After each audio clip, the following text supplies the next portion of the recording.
book I chose for my project was Milkweed, and my book cover includes a parade of Nazis going through the streets of Germany, and some Jews are forced into hiding.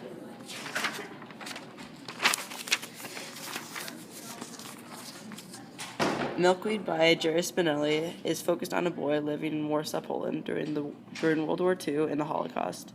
The boy is adopted by Jewish orphans living on the streets who work hard to avoid Nazis occupying the city.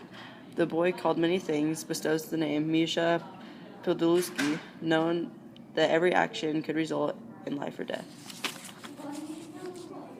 The good guys in the story are Misha, the main character, Yuri, the head of the orphan gang, Janina acts as a sister to Misha, Dr. Korczak, the orphan director, Mr. Milgram, who is Janina's father. The bad guys are Herr Himmler, the head of the jackboots, Fat Man, or Buffo, a killing flop in the ghettos, Hitler, leader of the Nazi Party, and the Nazis.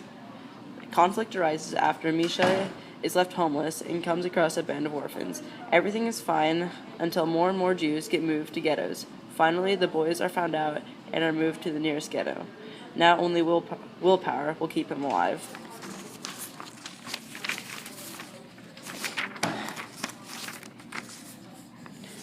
The two scenes that I chose were 1. Misha, while in the ghetto, often loves to torment Buffo or Fat Man, a flop controlling the ghetto, calling him names and antagonizing him, making him all the more target to Buffo's favorite punishment, death by suffocation.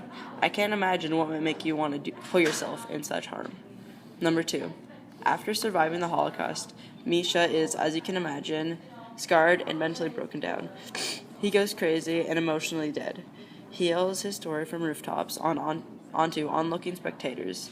The emotional trauma makes him truly insane. This stood out because I think it's interesting to what would happen after such a catastrophic events like this.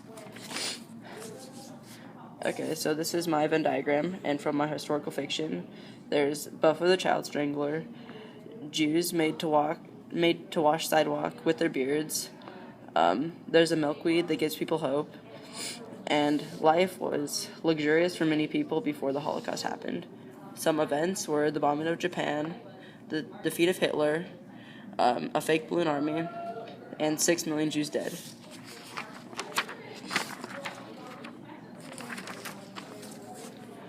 This book improved my understanding of World War II and the Holocaust, and more specifically for the fact that not every story is like the next. What I mean by this is not every account of the Holocaust is the same grim death, but more surviving in a tough situation and making the best out of what you have.